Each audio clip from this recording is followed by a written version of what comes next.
Kinoni ni umugezi ufite isoko mu mpinga z'umusozi wa Kabuye mu murenge wa Nemba ariko ugatemba ugana mu mirenge ya Gakenke na Karambo yo mu karere ka Gakenke. Aho hafite imirima bavuga ko uyu mugezi wari ikibazo kuri bo. Amazi yarazaga imyaka yose abantu bahinze akanyuramo akabitwara byose bikagenda ugasanga abantu bishwe n'inzara hejuru y'ayo mazi.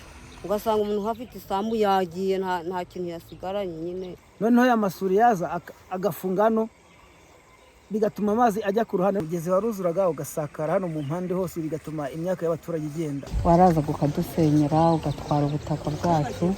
Ubwo rero nyine ikarenga imipaka niko navuga.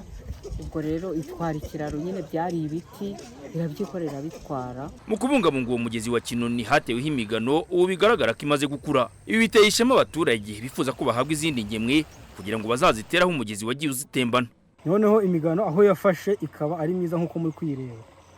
Haragiye harafata ku buryo hatagicika. Gucika byo ntibikibaho. Ikintu twifuza rero kugira ngo uyu mugezi usigasirwe kubera ko n'ubundi ni inyungu zacu n'ubukire bwacu. Bakaduhaye izo ngemwe za pipinyeri imiganda igaterwa n'imigano bakaduha imigano tugateramo kugira ngo uyu mugezi uzagomeze ubungabungwe natwe kuko nibikorwa remezo byacu nk'abaturage.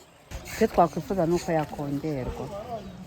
Kuko imigano iyo bayiteye irakomera ikomeza ubutaka. Amazi araza ari menshi yasaga cya giti gifite imizi ikomeye akagenda agabanyuka umuvuduko. Ariko aho imigano yaziyemo ntabwo amazi akirenga ngo yangize imyaka y'abaturage. Kuko ibishaka kugira ngo ifate aya mazi yere kugumya gutwara imirima y'abaturage. Bitewe nuko imigano nayo hari igihe bayikura ahantu nko muri pipinyeri tugomba kubisaba nyine nayo bakazayizana nkuko amazi iminsi uratanga ibiti by'abaturage byo gutera kugira ngo nyine umugezi utazagumya gutwara nyine abantu n'ibikorwa by'abantu. Umuyobozi w'agateganyo w'akarere ka Gakenke Niyosenga Aime François aravuga ko bishimira kuba iyo migano abaturage batumvaga ko yaca intege uwo mugezi yaragize akamaro. Ngo akarere kiteguye kubaha izindi ngemwe mu mushinga ufite agaciro ka miliyari 5 z'amafaranga y'u Rwanda wo kubungabunga icyogogo cy'umugezi wa Base wiroha muri Nyabarongo. Turashimira abaturage noneho ko bamaze gusobanukira. Ubundi uriya mugezi ubukana wari ufite wari warabateye ubwo bumva ko nta gishobora kuwuhagarika.